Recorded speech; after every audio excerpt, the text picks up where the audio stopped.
বেণীমাধব, বেণীমাধব, তোমার বাড়ি যাব। বেণীমাধব, তুমি কি আর আমার কথা ভাবো?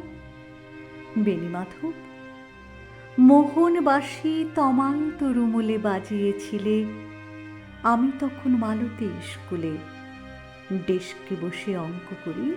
ছোট্ট ক্লাস ঘর, বাইরে দিদিমণির পাশে দিদিমণির বর। আমি তখন নবম শ্রেণী, আমি তখন শাড়ি। আলাপ হলো বেণীমাধব সুলেখাদের বাড়ি। বেণীমাধব, বেণীমাধব লেখাপড়ায় ভালো, শহর থেকে বেড়াতে এলে আমার রং কালো। তোমায় দেখে এক দৌড়ে পালিয়ে গেছি ঘরে। বেণীমাধব, আমার বাবা দোকানে কাজ করে। কুঞ্জে ওলে গুঞ্জে তবু ফুটেছে মঞ্জুরি, সন্ধেবেলা পড়তে বসে অঙ্কে ভুল করি। আমি তখন নবম শ্রেণী, আমি তখন 16। ব্রিজের ধারে বেণীমাধব লুকিয়ে দেখা হলো।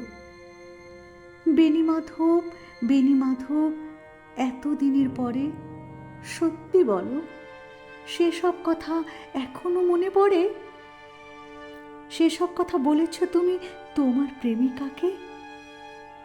আমি কেবল একটি দিন তোমার পাশে তাকে দেখেছিলাম, আলোর নিচে অপূর্ব সে আলো।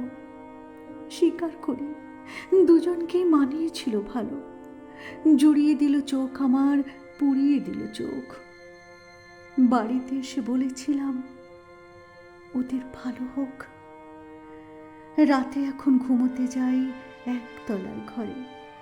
মেঝের উপর বিছানা পাতা, জ্যোৎস্না এসে পড়ে। আমার পরে যে বোন ছিল, চোরা পথের বাঁকে মিলিয়ে গেছে। জানি না আজ কার সঙ্গে থাকে। আজ জুটেছে, কাল কি হবে, কালের ঘরে শনি। আমি এখন এই পাড়ায় সেলাই দিদিমণি। তবু আগুন, বেণীমাধব, আগুন জ্বলে কই?